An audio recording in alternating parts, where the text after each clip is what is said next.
Sejam bem-vindos, bem-vindas à minha casa nova. Deixa eu colocar aqui.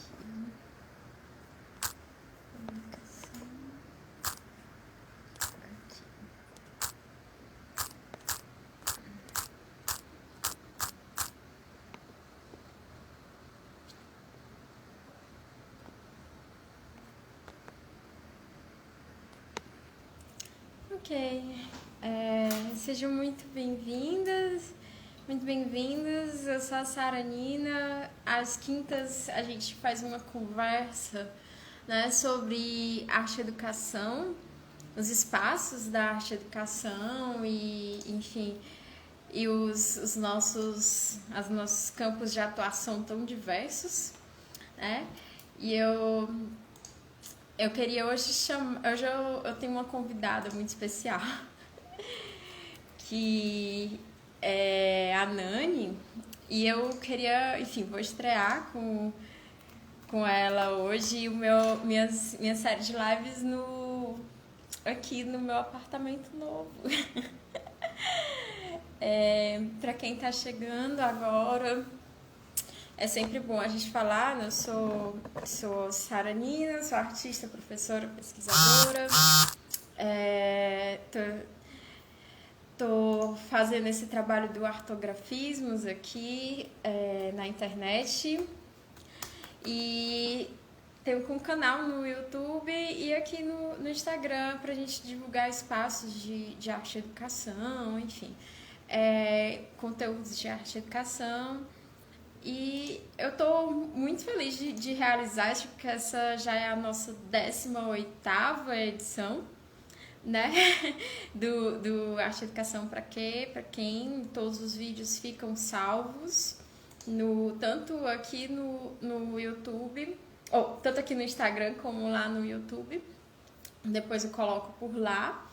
E eu tô só esperando a Nani entrar, né, pra gente começar. A Nani é minha amiga. Cadê ela?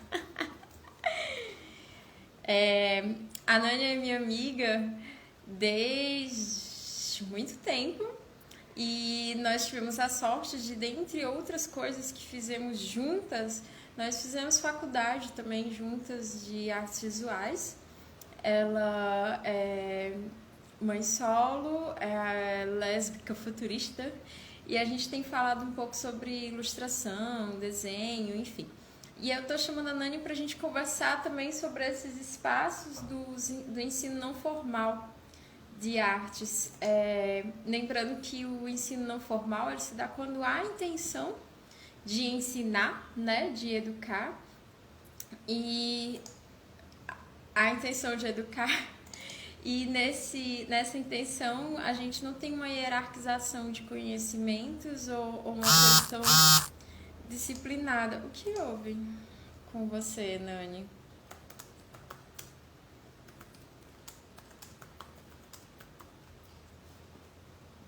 O que houve com a Nani? Deixa eu só ver aqui.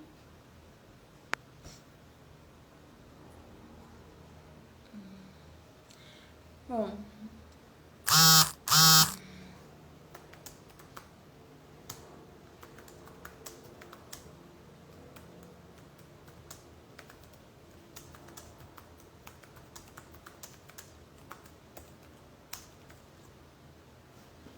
Acho que a gente tá... Ah, tá aqui ela!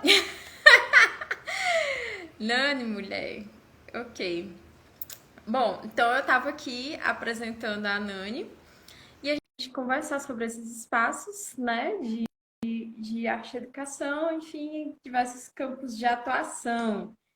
Cadê, Nani? Tá de fralda?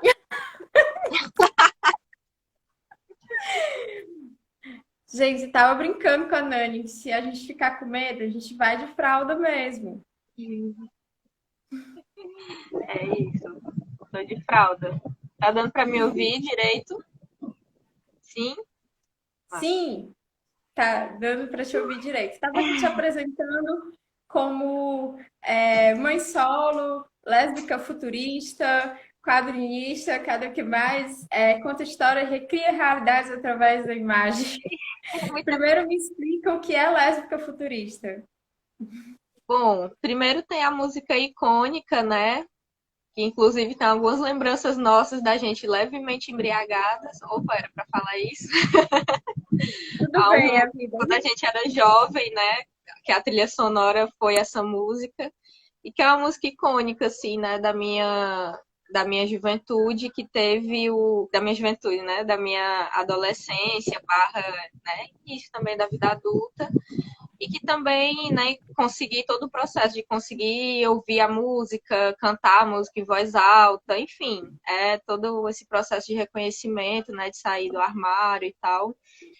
E também tem o processo, uma viagem que eu pego de a gente conseguir se imaginar no futuro, né? Não só tanto enquanto pessoa mesmo, né? Tipo, um dos maiores desafios para mim na vida adulta é encarar o fato de que eu nunca me imaginei no futuro, assim, realmente viva, né? Então, tem essa questão, né, tipo, do envelhecimento da população LGBT e tal, a expectativa de vida que é mais baixa, enfim. Mas que também tem uma viagem a ver com sci-fi que eu gosto, né? Tipo, essas narrativas futuristas distópicas, que é um mundo totalmente dominado, como todo o resto, né, do mundo da sociedade, por uma visão bem eurocêntrica, heteronormativa, né? Então são bem poucos as histórias que retratam o futuro, onde você consegue ver uma diversidade, né, ali, além do homem branco hétero, da mulher branca hétero e heteronormativa e tal. Então, o questionamento que fica, né? Tipo, então, no futuro a gente não sobreviveu, né? Não existe nenhuma lésbica sobreviveu. Então, também tem esse questionamento, né? De imaginar a população LGBT viva e os nossos traços culturais também, né? As nossas histórias vivas e existindo de alguma forma plena, né? No futuro. Ah, obrigada. É linda sua explicação. Então, mulher, tava aqui dizendo um pouquinho antes de tu entrar, eu faço essas lives nas quintas-feiras, que é o Arte do Caquê, para quem a gente discute um pouco dos espaços de arte, de educação, enfim. E eu acho interessante que tem gente que eu convido, e as pessoas assim, mas eu não tenho nada a ver com arte e educação. Mas, assim, é justamente para ampliar esses horizontes de arte e de espaços educativos, né? Entender, por exemplo, como eu falo sempre que a nossa criação artística, ela também é muito educativa, e entender que a educação, ela vai para outros campos além da escola, né? E aí eu já recebi aqui as pessoas que trabalharam nos museus, trabalham nas universidades, nas suas oficinas, enfim. E eu acho muito doido falar contigo, com muitas pessoas nos vendo, com algumas pessoas nos vendo, né? E assim, porque você é uma pessoa muito importante na minha vida. Eu não posso perder a Menina, não oportunidade de me dizer faz isso. chorar. Eu choro fácil. Não faz isso comigo. E a Nani tem o Eric, né? E a Nani me ensinou muita coisa, gente, assim, sobre maternidade e que me tocou de uma maneira muito profunda na minha relação com o mundo, na verdade. Né? Assim, de compreensão com as pessoas, de compreender os tempos das pessoas, os seus momentos, enfim, de respeitar as crianças, as mães. E isso me tocou muito profundamente. A Yara já tá chorando. Ai, daqui a pouco eu já tô tremendo já, mulher. Não faz isso não. Não, mulher. E eu tô vendo aqui, peraí, se a gente travou, mas acho que não. Tu tá me respondendo, então a gente não travou. Uhum. É o computador. É, e aí eu tô muito feliz, assim, porque acho que tu entra bem no que eu estava falando sobre ter os momentos de arte e educação também desassociados da história de escola. até da própria educação desassociada à história da escola. E tu deu uma oficina recentemente, né, de representação da mulher lésbica no desenho. E aí eu queria saber como foi, porque assim, eu tipo, sempre fico meio. A gente que está fora da oficina e do debate fica pensando, mas tem diferença? E eu acredito que sim, que haja diferença, mas eu não saberia explicar. E aí eu queria que tu falasse um pouquinho dessa oficina também. Mas antes, começar com como foi que tu chegou na arte. Como foi que eu cheguei na arte? Que pergunta capciosa, né? É, eu sei como tu chegou na faculdade de artes. Uhum, através da senhora, né? Como eu cheguei Mas na me arte, conta, né? conta para nós assim, como foi para Nânia ser artista? Eu acho assim que foi um caminho, né, de se entender como, primeiro assim, entender o que que é arte, né, o que que é fazer arte. A gente vem de uma educação, né, de uma sociedade assim onde a gente entende muito a arte como o mainstream, né? Tanto em todas as áreas, assim, tipo, na artes visuais, a arte é o que está no museu, é aquela arte que a gente vê na história clássica, né? Tipo, greco-romana e tal. Na música é o cantor famoso, a cantora famosa, enfim. Então, eu sempre desenhei, sempre gostei muito de desenhar, né? Gostava muito de animação. E eu acho que a minha pira mesmo assim com a animação, né, ela tinha muito a ver com essa questão do futurismo, né? Ela tinha a ver com essa válvula, era meio que uma válvula de escape, né, para minha própria realidade, para as coisas que, enfim, não me contentavam quando eu era criança. Então, aquelas histórias, elas eram uma maneira de eu me ver em outras realidades, né? De eu conseguir. Toda a história eu criava um fanfic na minha cabeça. Todo filme que eu via, toda animação, todo desenho. Então, eu me imaginava naqueles desenhos, na posição da personagem que eu mais gostava, mas reimaginando a história, né? Então, e aí eu desenhava isso, né? Eu passava para o papel essas fanfics, né, que eu fazia. E aí, nesse processo, até que alguém me falou que eu desenhava muito bem, sendo que para mim eram só desenhos normais, né? E aí eu comecei, a partir disso, né, de que eu desenhava muito bem, as outras crianças na escola ficavam pedindo para eu desenhar, para eu fazer desenho, né? Traziam um desenho assim do grupo, ai, faz para mim que tu desenha muito bem. Tipo, faz aqui a capa do meu trabalho, né? Tanto que a minha contribuição nos trabalhos da escola era, a maioria das vezes, fazer a capa, né? Fazer um desenho bonito na cartolina, né? Esse tipo de coisa. Aí depois eu acabei indo pro. Eu não entendia, né, que havia, apesar disso ter passado por toda a minha vida, principalmente escolar, eu não entendia isso como algo que eu pudesse levar para uma coisa mais séria, entendeu? Para trabalhar com isso e tal. Aí quando eu fiz o vestibular, né, eu decidi fazer para história, que foi muito importante para mim, amo muito história, né, apesar de não ter saído com o canudo. Mas quando eu vi que existia o curso de artes, né, que foi através de ti, né, tu fazia artes e aí um dia tu me mandou, né, olha, abriu inscrição para o vestibular, abriu aí me mandou o currículo, né?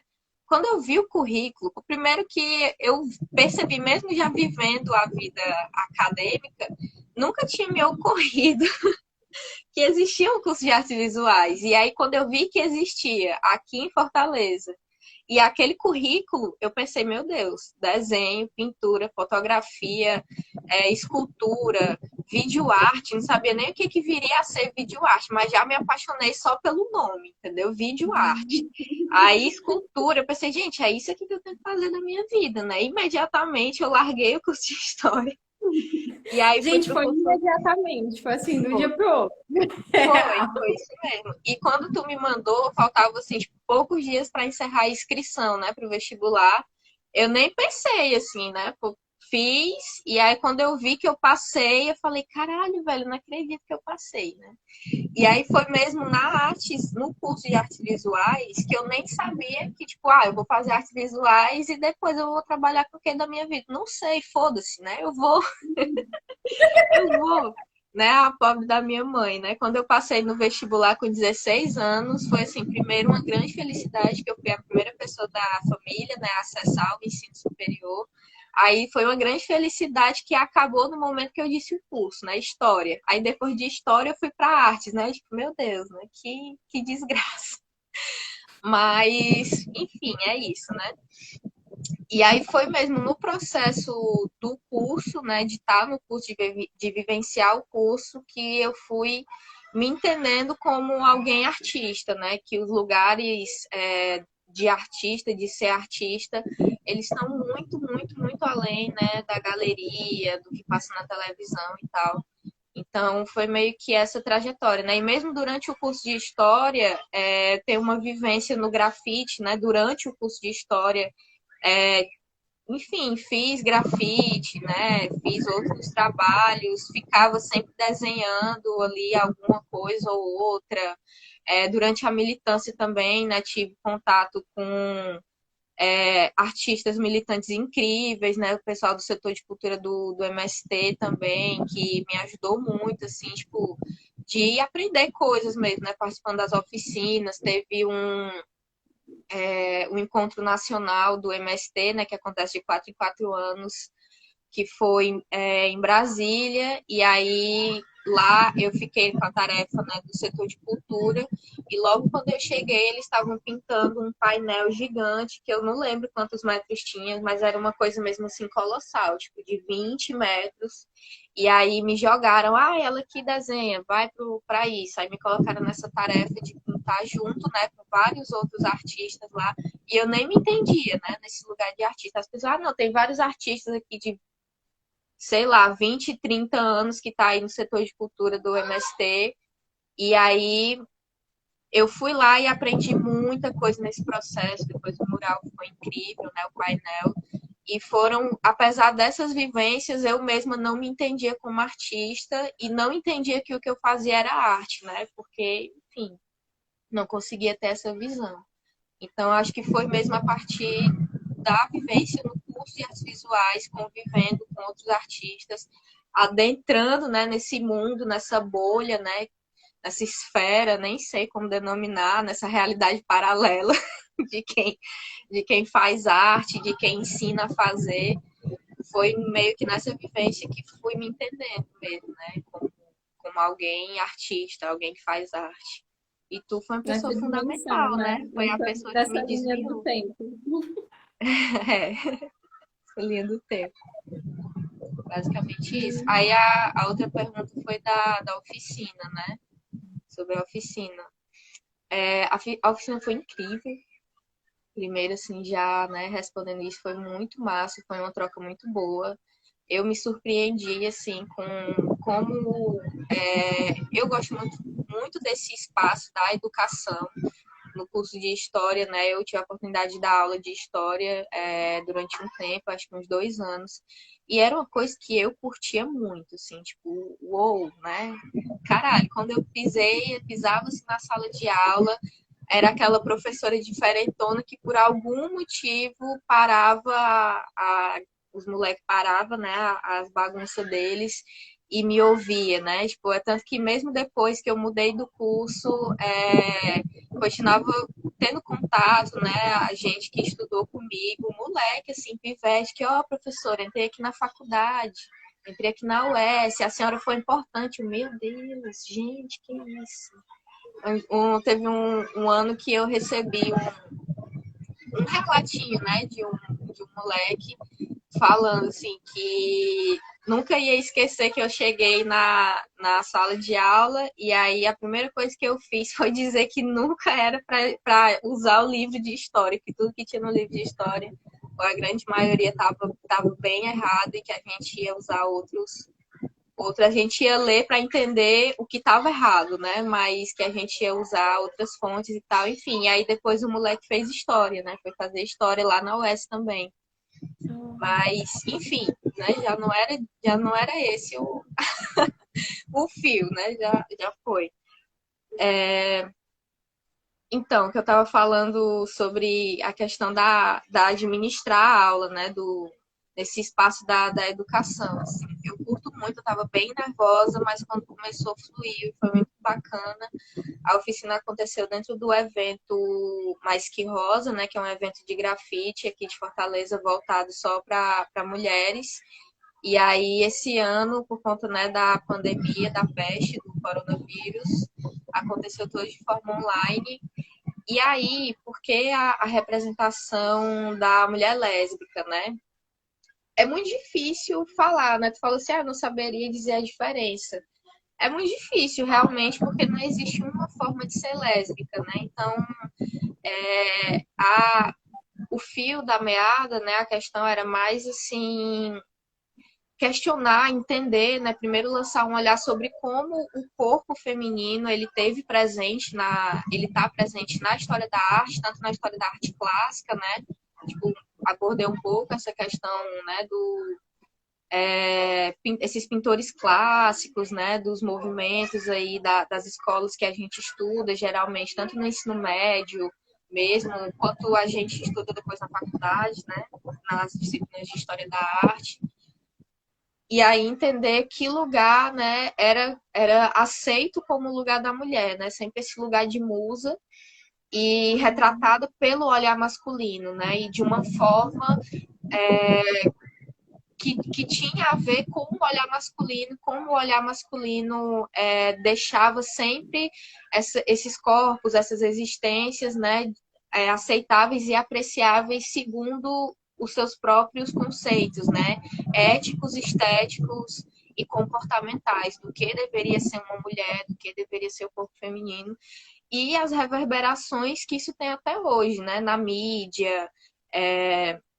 Mostrei também a gente abordou algumas imagens, né, que até aprendi muito contigo nos cursos, nas vivências com os aparecidos políticos, um pouco da publicidade antiga, né, a questão de como na publicidade todas as imagens, independente do que está sendo vendido, sempre se coloca uma mulher, né, uma imagem, um corpo feminino, para atrair a atenção, porque a atenção captada ela sempre tem que ser do homem, né? Sempre tem que ser uma imagem aprazível para o homem, né? E muitas vezes você não sabe no cartaz o que é que está sendo vendido, se é o produto, se a mulher é o produto, né? Aí a gente passou também um pouco pelos filmes, pelas personagens femininas nas animações clássicas, né? Que a gente cresceu assistindo.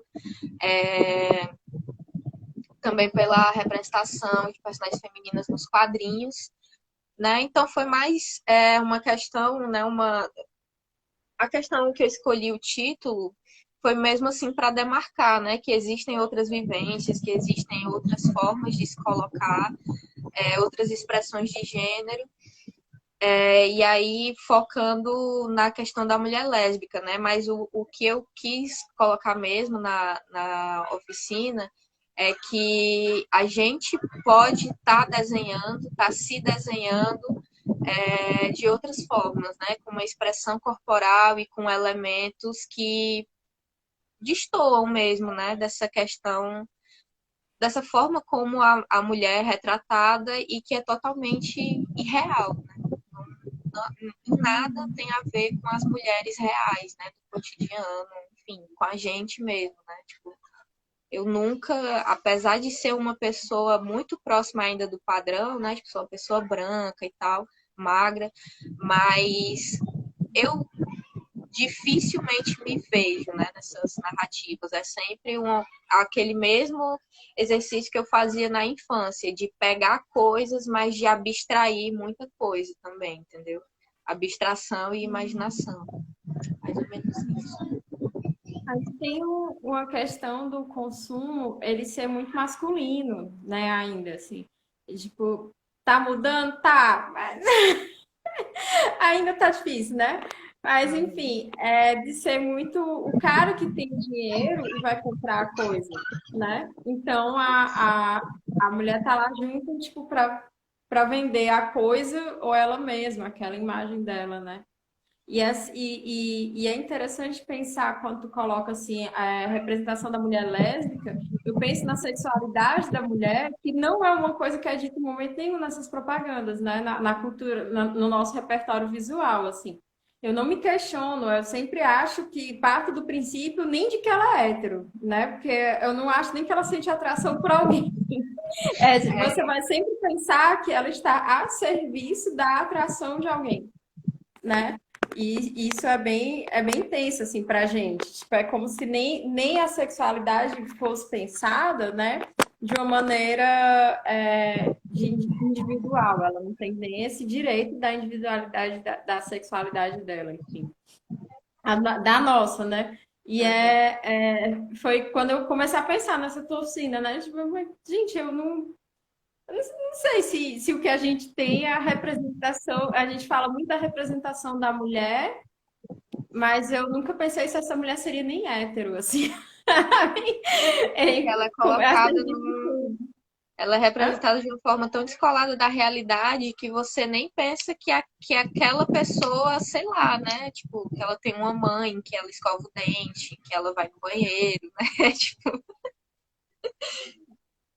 acaba sendo como, eu não sei dizer assim, mas uma questão bem objetificada mesmo, né? Tipo, descolada real da realidade da gente, né?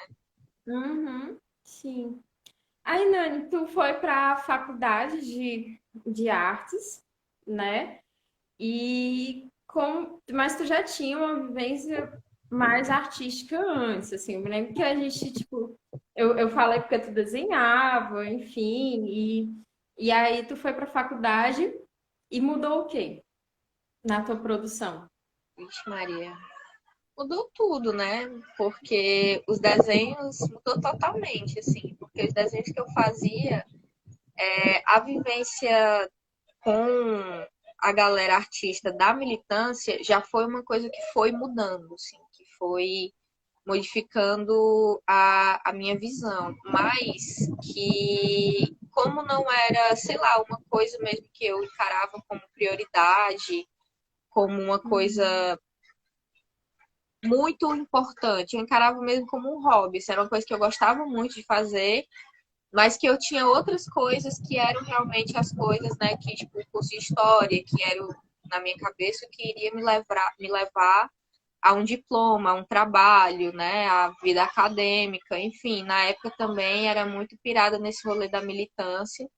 Então, da militância organizacional, organizativa, né, fazer parte do movimento social, de partido, enfim, então também esse rolê das organizações era meio que não, era uma prioridade para mim. Então, a vivência era mesmo como um hobby, assim, era apesar de hoje entender, na época já senti, mas de uma forma muito inconsciente, de que aquilo era a coisa que realmente era massa para mim, entendeu? Que era o melhor momento, sempre era o momento quando eu podia estar pintando, quando eu podia estar desenhando e tal. Eu acho que o que mais mudou mesmo quando eu fui para o curso de arte foi poder colocar isso como uma coisa realmente importante, né? Não como um hobby ou como uma coisa menor, entendeu? Entender que aquilo podia ser feito com uma reflexão muito mais profunda, né? Inclusive sobre a minha vida, e eu não precisava deixar a militância para poder dar atenção para a arte, né? Através da arte, inclusive eu encontrei formas de militância que hoje eu acho que tem muito mais a ver comigo, com a minha forma de ver o mundo, né? Que se adequa muito mais. E ver como uma coisa mais séria, ver como uma coisa mais séria que poderia me dar uma carreira, né? Que através daquilo eu poderia profissionalmente, né, ganhar dinheiro e tal, e que também poderia me dar um diploma e uma vida acadêmica se eu quisesse seguir por esse rumo. E entender mesmo, assim, processo, né, processos de técnica, que desconstruir aquela ideia, desconstruir não, que eu não gosto desse termo, mas destruir a ideia de dom, né, de inspiração, que não é isso, né? É um processo, é um trabalho, tem técnica, tem referência.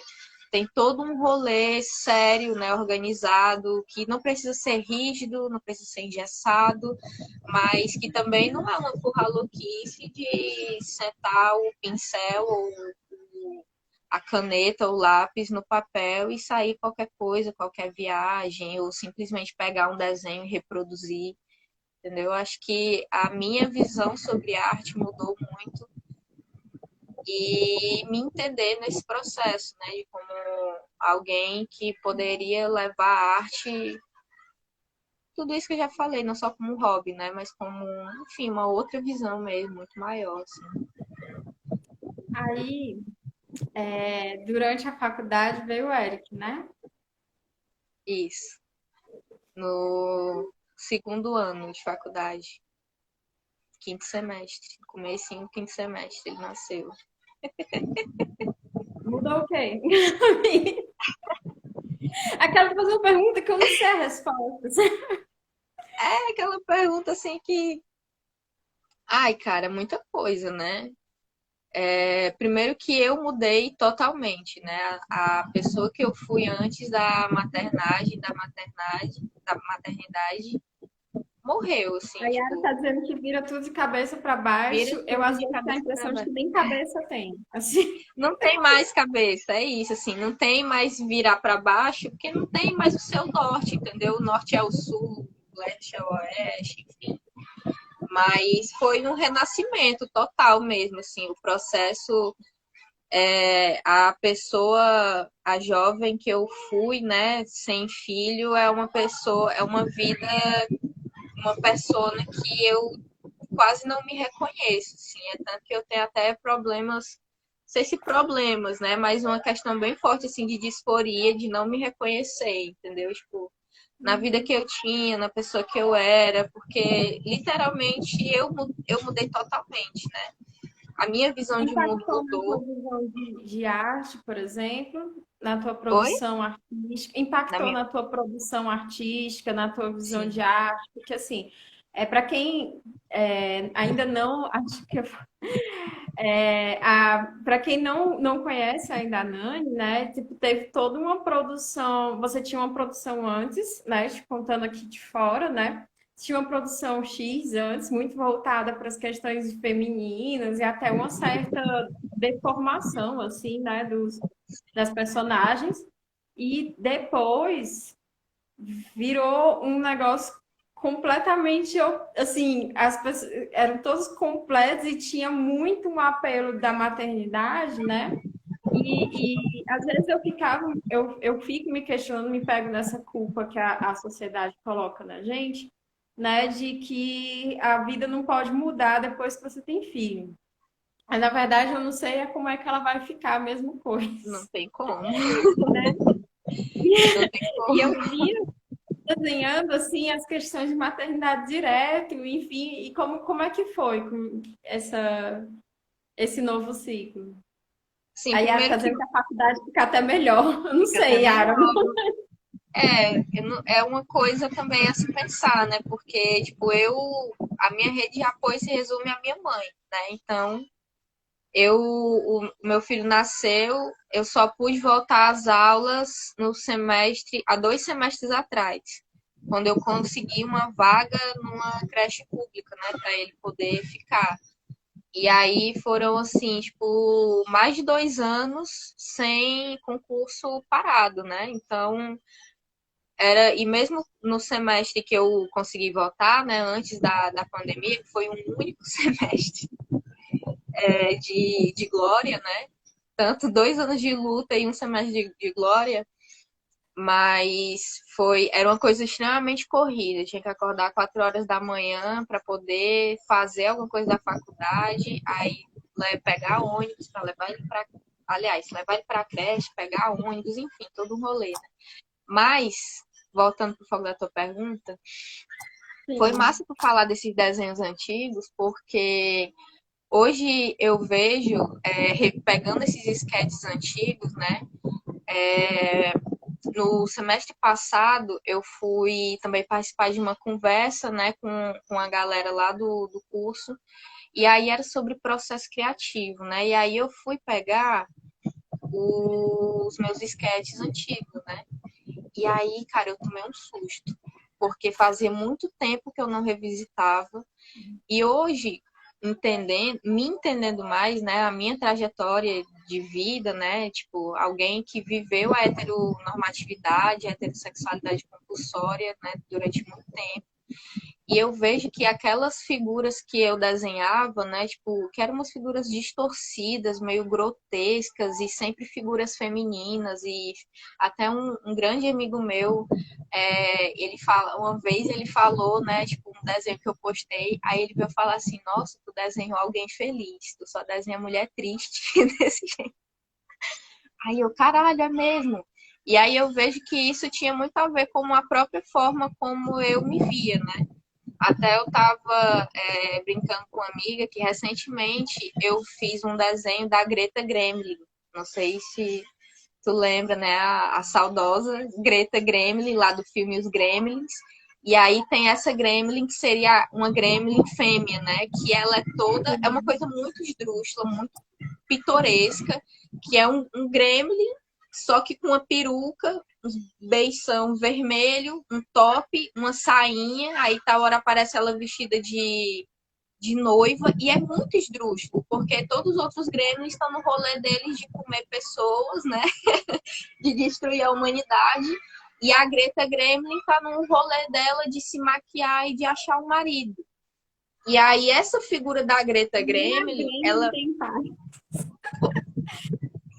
Imagina, não, enfim, eu não quero nem. A Greta Gremlin, ela é uma figura que me assombrou durante muito tempo, assim, de vez em quando na adolescência eu tinha pesadelos, onde eu começava a me maquiar e me olhava no espelho e tal hora eu era a Greta Gremlin, entendeu?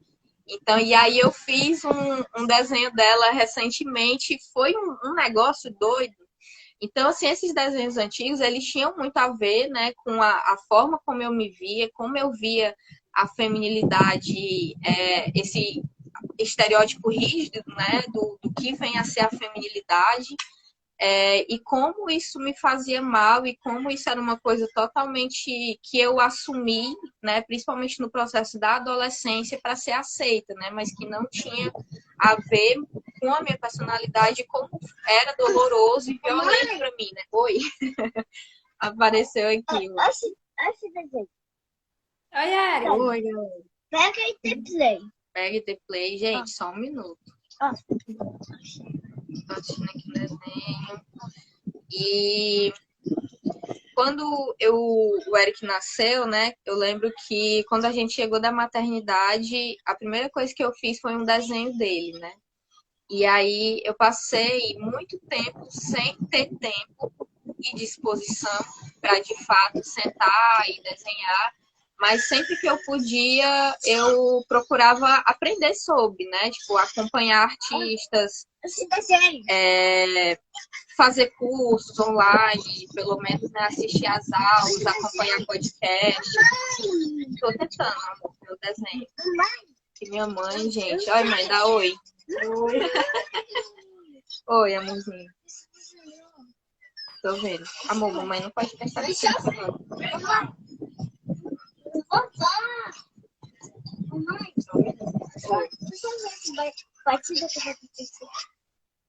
Só um minuto, gente. Não tem problema. Ai, que legal, um desenho de Lego. Todas as coisas que ele me mostra também, eu tenho vontade de desenhar. Isso aqui é muito legal. A gente tem Muito legal. Que me mostrou muito, assim, de que as mulheres são criadas para ter filhos, mas elas não podem agir como se tivesse. E isso me tocou muito, assim, não, que a gente não pode agir como se tivesse filho, né? A gente tem que ter filho compulsoriamente, mas a gente não pode agir como se tivesse. E aí, muitas vezes, são as minhas aulas, os meus vídeos, as minhas gravações que são interrompidas pela Nini, e que eu acho que não é nem tipo, rola uma participação da Nia, pronto. Como rola uma participação do Eric, como é a vida, que a sua maternidade não deixa de existir porque você está ao vivo no Instagram. E que isso, inclusive, a minha, assim, que eu trabalho com a Nia desde os 5 meses dela, né? Virou uma coisa de, tipo, uma proposta artística. Eu dizia assim, gente, é uma performance minha, assim, de, tipo, vamos performar o nosso cotidiano, nossa vida, e eu não tenho como, tipo, achar que a minha filha não existe, né? Eu vou ficar aqui dando aula e, tipo, não cuidando e não estando presente no momento que é importante. E aí, a gente tem muito disso, né? Acho que é também a questão da representação das figuras, das imagens que a gente tem da maternidade, como uma doação muito intensa. E uma doação, olha só a luz, é uma doação muito intensa, mas que não corresponde a uma realidade de uma mulher que faz faculdade, que produz, que trabalha, que, enfim, e a gente fica sendo cobrada como se a gente tem que ter filho, mas a gente tem que agir como se não tivesse, né? É meio que como Enfim, a menstruação, né? Tipo, você tem que estar menstruada, mas ninguém pode saber que você está menstruada. Você tem que esconder todas as pistas, os rastros. Ninguém pode desconfiar que aquilo sequer existe. Entendeu? Você tem que dar um jeito, né? Que é sim. o E tem maior uma coisa que absurdo. tu falou também sobre a questão de se ver também nos desenhos, né? A gente tem a historiadora, né? A Michelle Perrault, é uma que eu usei bastante nas minhas primeiras pesquisas, que eu também estava envolvida muito nessa coisa da representação da mulher. E as minhas personagens eram tristes, eram literalmente amputadas, né? Assim, tipo, era uma sensação constante que eu tinha de estar sem braços diante da Até tem realidade. um aqui, né? Ó, tenho duas. Você não tem só uma, Tenho essa, tenho tem duas, duas. né? É, Maravilhosa. e é uma coisa que a gente, enquanto mulher, a gente não foge, né? Assim, a gente vai ter sempre uma perspectiva biográfica, né? Porque é o espaço que foi destinado a nós, que é sempre o espaço do privado, que é sempre o espaço de dentro, que é o espaço de que o mundo exige que você se comporte como homem. Gente, homens vivem no modo easy, desculpa, né? É o modo easy, assim, é do tipo, você pode pedir para alguém vai fazer o seu café, alguém vai fazer uma série de coisas, inclusive você nem Não, menstruar vai, né? Desculpa, então. um Oi, homem, Yara, beijo. Muito bom ter você. E um homem aí, sim. e a gente é muito afetada, nós mulheres somos muito afetadas pelos ciclos, pelas podações sociais que a gente passa, por uma série de coisas que vão refletir, querendo ou não, a produção vai ser sempre muito biográfica, porque você está sempre muito voltada para você, né? Sim. O tempo inteiro para dentro, porque o espaço público ele não te pertence. O espaço público é masculino, né? E até porque como tudo que é do âmbito emocional, ele é sempre tido como algo do feminino, da mulher, né, da esfera do feminino, a gente é meio que uma faca de dois gumes, porque você fica presa, né, a essa questão da emotividade e qualquer hora isso vai ser usado contra você, né? Porque é assim, porque tá de TPM, é a louca, né, e tal. Mas também tem o lado bom que pelo menos a gente tem a possibilidade da liberdade do autoconhecimento, né? De estar expressando as suas emoções, de estar pensando sobre aquilo, conversando com as amigas sobre aquilo, né? Então, eu tenho um irmão homem cis, né? Então, para ele, eu estudo muito observando ele e os amigos dele, né? Então, tipo assim, eu vejo que é realmente a gente vive aqui na mesma casa, mas são vivências tão distantes, entendeu? Até, tipo, esse lance que tu estava falando, né? Depois não, né? Porque sempre a gente, apesar de ter sido criado pela mesma mãe, a gente tem uma criação muito diferente, né? Enquanto ele, tipo, o Cris, né? A gente terminou de comer, ele vai brincar, eu ia lavar a louça. né? Então, assim, ele tem o privilégio de ter um lar e nem mesmo pensar sobre isso, né? Ele não precisa pensar se tem louça, se a roupa tá lavada, se a farda do trabalho dele tá limpa, sabe? Tipo assim, como é, se a marmita que ele vai levar tá pronta ou não, as contas, toda a organização do tempo para você conseguir encaixar tudo. Ele não precisa pensar sobre isso, ele só vive na casa e já tá tudo pronto para ele, né? Não é só a questão, tipo, o homem que lava a louça, nossa, mas é um super-homem, mas é um herói, mas só que o rolê da casa não é só lavar a louça, é toda uma administração. Quando o trabalho físico rola, antes dele já teve todo um trabalho mental que você já se cansou, foi muito, entendeu? E muito dificilmente o homem ele vai dividir mesmo isso. Então, realmente, isso eu tava até, sem uma coisa que eu sempre falo, assim, pro meu irmão, eu sou, né, uma pessoa de 1,60 m, que ninguém dá nada, meu irmão tem, sei lá quanto, 1,80 m, mais de 100 quilos, ele é gigante. Eu falo assim, cara, se eu fosse tu, minha vida era muito tranquila, doido.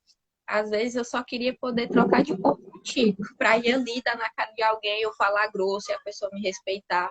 Porque é isso, né? Tipo, enfim. Mas essa questão, Tem. voltando para a questão do que tinha mudado no trabalho, né? Uma das coisas assim que mais mudou, né, quando tipo eu voltei a ter tempo para sentar algum tempo, né, para sentar e desenhar, é isso assim, como é que eu vou me retratar agora, né? Se eu sou uma pessoa totalmente diferente, assim, se eu estou vivenciando várias mudanças e tal. E aí me veio essa questão da maternidade, né? Que, tipo, quando eu me tornei uma mãe e a maternidade, ela é tida, né, como o ápice da vivência da mulher, o ápice da feminilidade, mas foi nesse processo que eu fui me entendendo como a pessoa que eu sou, né, me aceitando e tal. Então eu passei por um processo de desfeminilização, né, em algum nível, enquanto eu estava vivendo a experiência que é tida como o ápice da feminilidade, né? Que gerou várias situações engraçadas barra esdrúxulas, né? Na minha vida, assim, tipo, das pessoas me lerem, me olharem, sempre perguntarem se meu filho é meu irmão. Às vezes o menino, né, pendurado na minha teta e a pessoa, nossa, é teu irmão, né? Porque só de você estar ali com uma roupa ali, na época passei muito tempo com cabelo curto, né? Então já é um marcador de feminilidade que eu não tinha, né? Sempre com cabelo bem curtinho e tal. Então era sempre assim, tipo, nunca as pessoas achavam que eu era uma mãe, né? Eu nunca era lida como uma mãe, e eu fui percebendo que a minha expressão, né, a imagem ali que estava colocada, ela era muito diferente, né, daquela coisa, que a mãe, ela é a santa, ela é, né, tipo, um outro lugar, um outro rolê, assim. Então, em algum, até quando ele começou na creche, né? Eu ainda tava com cabelo curto, e aí, tipo, com né, roupas largas e tal. Depois da creche, eu peguei ele e a gente foi brincar numa pracinha. E tinha um outro moleque lá, e ele também, meu filho tem cabelo grande, então as pessoas meio que olham para nós dois e nunca sabem o que, que a gente é, né? Tipo, porque as pessoas até falam assim, teu filho é uma criança muito andrógena. Eu falo, não, crianças são andrógenas, né?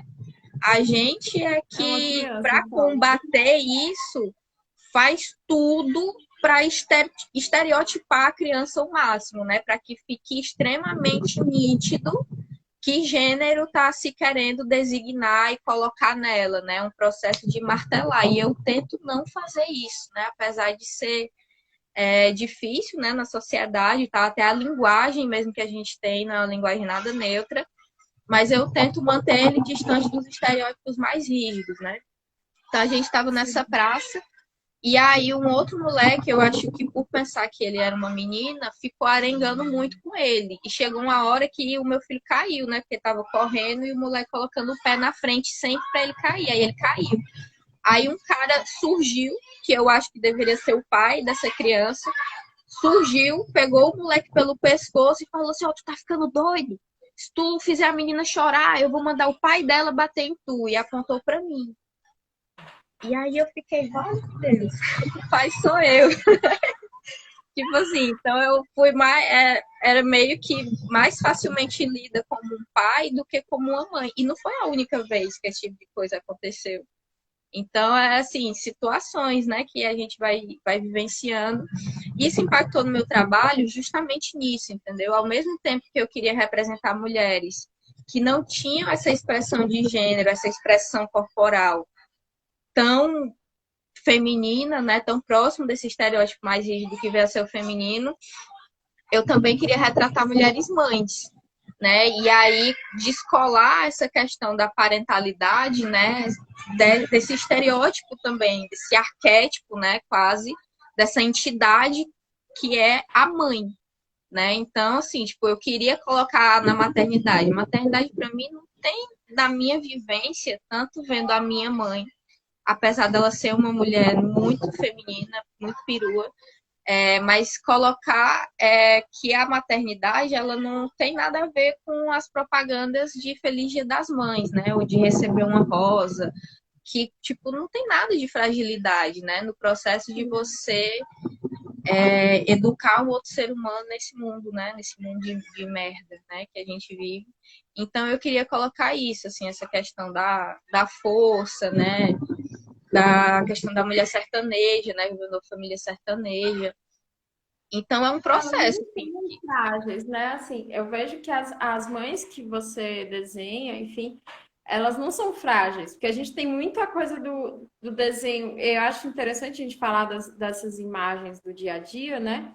A gente tem muita coisa da maternidade ser, tipo, uma fragilidade, né? Assim, tipo, a mulher que vai se dedicar aos filhos e não sei o quê, e ela vai mesmo que ela tenha a obrigação social de performar essa feminilidade, né, que é uma performance, assim, ela estar linda e delicada, enfim, blá blá blá, ainda quando ela não está, ok, tudo bem, ela tá fazendo esse sacrifício da beleza dela em nome da maternidade. E são coisas. Existem outras coisas na nossa vida, né? Enfim, outras questões que vão nos afetar. E aí eu acho interessante quando eu vejo teus desenhos que eles não nos representam, nós mães, né? Mulheres mães, não nos representam como seres frágeis, né?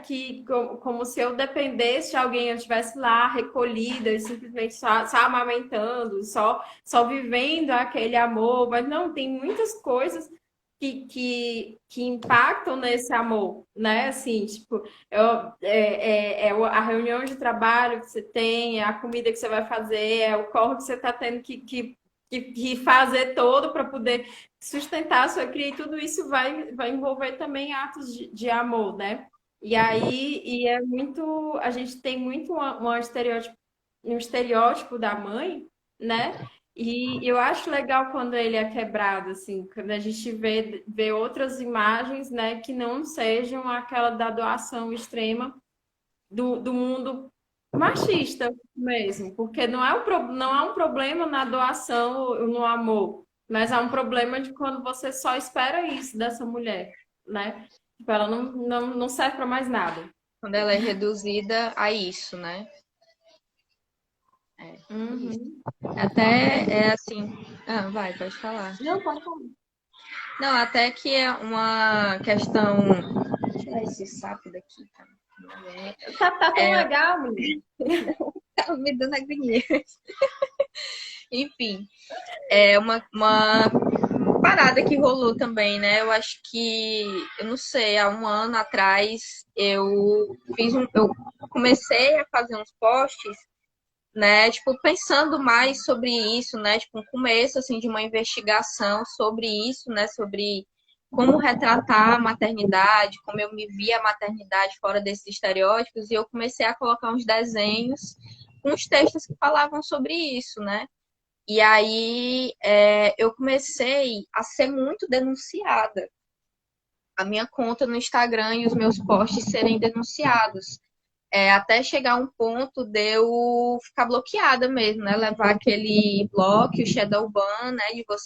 Das pessoas não conseguirem te ver e tal, e o alcance ser diminuído. Até hoje o meu alcance é muito nulo, assim. Eu lembro que era uma época que eu postava um desenho, na época o mais importante do Instagram ainda era a curtida, né? E aí eu postava um desenho e tinha, tipo, sei lá, 500, 600 curtidas sem patrocinar, sem nada. E aí passou para 20, entendeu? E aí até hoje o algoritmo já mudou totalmente, é outro rolê, curtida nem importa mais, nem sei o que é que importa, não sei o que importa nem na vida no geral, quanto mais no Instagram, né? E aí, tipo, é uma coisa que eu fiquei. E aí era legal que era, tipo, discurso ofensivo, né? Estavam me denunciando por o discurso ofensivo, discurso de ódio, sei lá, uma parada assim. Eu fiquei, caralho, que merda, né? Que, tipo, quem é que tá me denunciando? Quem é que tá aqui me seguindo, vendo, acompanhando meu rolê e se ofendeu? Por quê, né? Ficou aí essa reflexão. Eu também cheguei até a receber umas mensagens de uns fakes, né? De ameaçando mesmo, assim, tipo, te pegar na rua, não sei o quê. E aí eu fiquei, caralho, doido. Respondi umas mensagens assim, tipo, também meio que tocando terror, né? Tipo, né? Enfim, mostrando que não estava indignada. Eu estava muito mais indignada, estava tão indignada que a pessoa veio me ameaçar e falou assim, meu irmão, eu queria era ver mesmo, tu aqui na minha frente, tu quer que eu mostre minha localização para tu vir falar essas merdas aqui na minha frente? Chega aqui na minha favela para ver se tu volta, entendeu? Tipo assim, aí eu fiquei tão indignada que a pessoa veio me ameaçar e eu ameacei ela, entendeu? E aí não.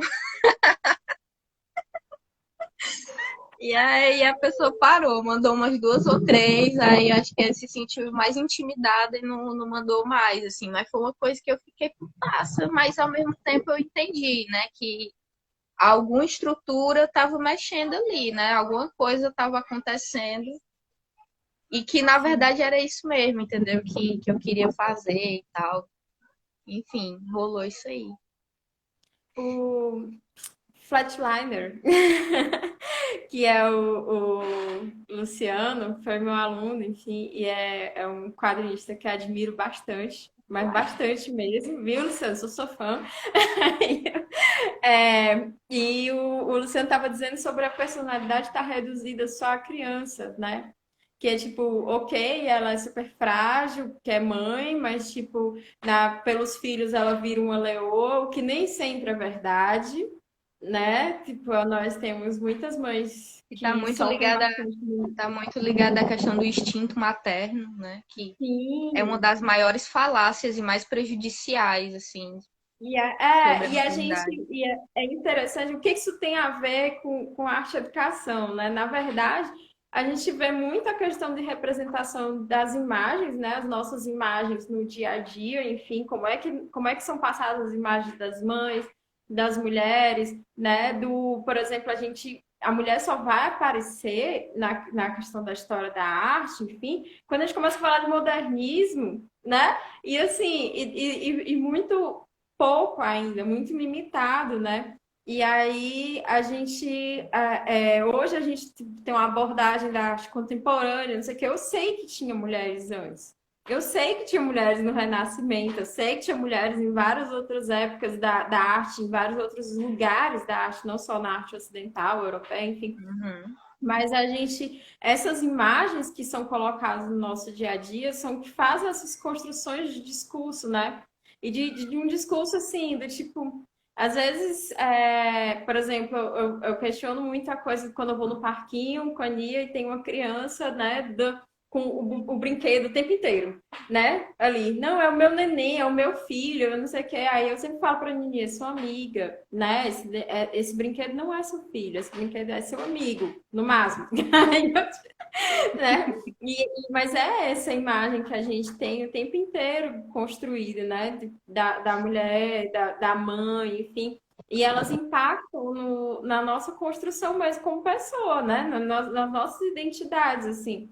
Até questionar várias vezes. Tipo, eu sou uma pessoa que gosta de maquiagem. Eu gosto. Mas até eu chegar no ponto do eu gosto, demorou pra caralho, né? Foi do tipo, eu sou obrigada a gostar, eu sou obrigada a passar, eu passo porque gosto, mas tem machismo aí também. E acho que é muito a arte, assim, ela me leva muito a pensar também nas imagens que a gente vai construindo no dia a dia e como é que elas impactam na nossa formação, né? Enfim. E Nani, eu sei que você tem um compromisso agora e o nosso tempo também está se esgotando. E eu queria muito agradecer Oh, você, porque não, assim, já sério, acabou. Ai, que eu falo bom. aqui toda a propaganda. Gente, veio conhecer a mulher da minha vida, depois da Nini, porque Né? é menina. Mas é uma pessoa que me ensinou.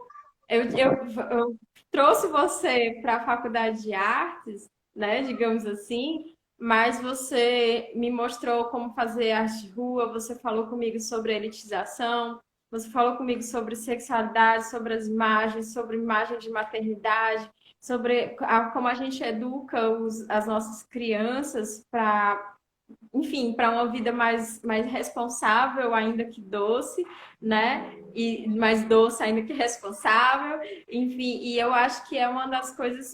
Eu ganhei muito, né? A gente falou aqui sobre maternidade. A Yara entrou, que foi uma pessoa que também foi mãe junto comigo, enfim, E que a gente e conheceu que no curso de artes também, né? Também é uma de mãe artista. isso, e que assim, é impossível, né? A maternidade ela te atravessa e tipo, você pode ser, sei lá, na profissão mais sei, técnico de informática, ok, mas não sei nem se isso existe ainda. Mas você pode Né? trabalhar com isso, mas ela vai te atravessar, né? E eu acho que também tem uma questão de se permitir atravessar por essas vivências, né? De você, assim, entender que existe, toda vez que eu chamar a Nani para um rolê, também existe a questão Eric. Toda vez que eu chamar a Nina para um rolê, existe a questão Nia. Enfim, e aí que são coisas que estão na presente, são pessoas que estão presentes na nossa vida e que fazem parte de nós, né? A forma, eu acho que eu já dava aula antes da Nia, enfim, mas a forma como eu me relaciono com o mundo agora é completamente nova. E eu sei que muito disso eu devo a você, entende? De você ter me ensinado a ser uma pessoa melhor através dessa maternidade. E aí, te agradecer por ter aceitado esse convite. Eu espero que a gente disse que você ia usar a fralda para vir, né? Eu espero que essa fralda tenha sido de pano, tenha sido uma fralda ecológica.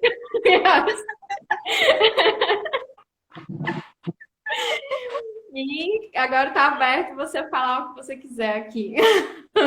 Ai, mulher, eu choro por qualquer coisa, literalmente, né? Ainda mais agora que esse momento de quarentena, isolamento social, que tá todo mundo extremamente coisado. Eu tava até falando com a Lohai, né? Tipo, a gente conversando sobre essa questão do choro. Eu, amiga, eu tô chorando vendo o clipe do Bumbum Tantan, o remix da vacina. Eu Eu não sei, chorei também. eu não sei, eu não entendo. Eu vi o negócio e comecei a chorar. Gente, eu tô chorando vendo o funk. O que tá acontecendo comigo? Calma, meu irmão. Eu falo, qual que foi? Não, tá tudo bem.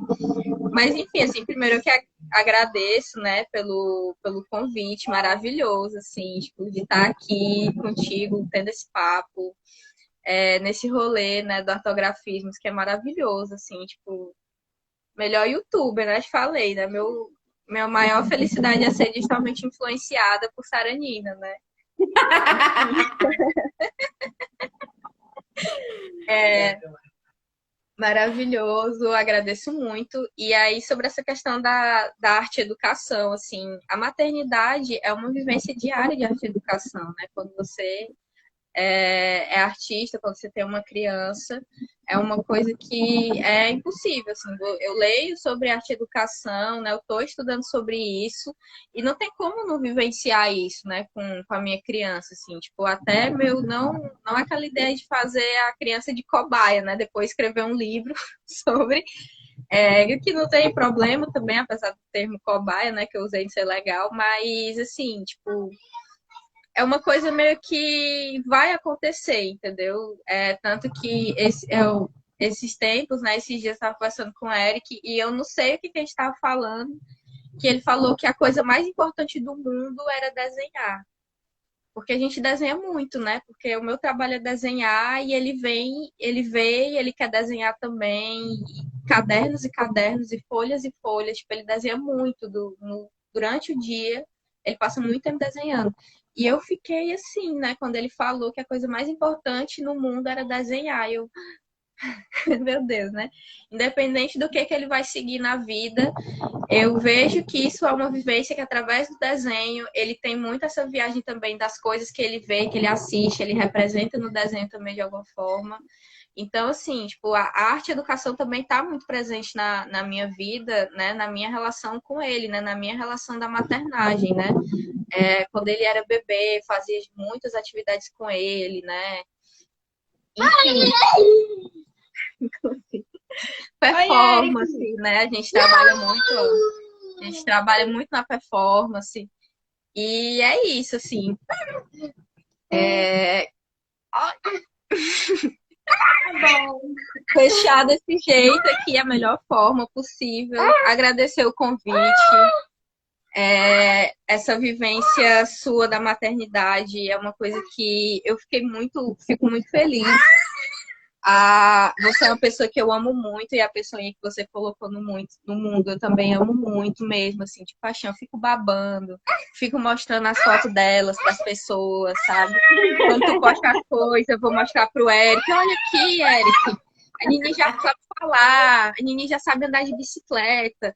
Aí vou mostrar pra minha mãe, olha, mãe, a Nini já sabe andar de bicicleta. E a minha mãe, quem, menina? Eu, mãe, a filha da Sara, que tá em São Paulo. Aí toda vez tem que lembrar quem é. Mas enfim, eu tenho. É isso, meu amor. Obrigada por tudo. Obrigada pelo convite, pelas conversas, pelas trocas. E, cara, vamos fazer. Né?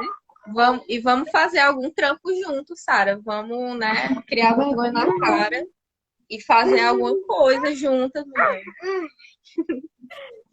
Pois tá. Pois, gente, muito obrigada, Nani. A conversa fica gravada aqui no GTV, fica lá no Ortografismo, não sei colocar. Eu nunca tenho uma data para colocar as conversas do GTV. E é isso, gente. Muito obrigada. Beijão. Beijo, Nani. Beijo, Eric. Beijo todo mundo. Tchau.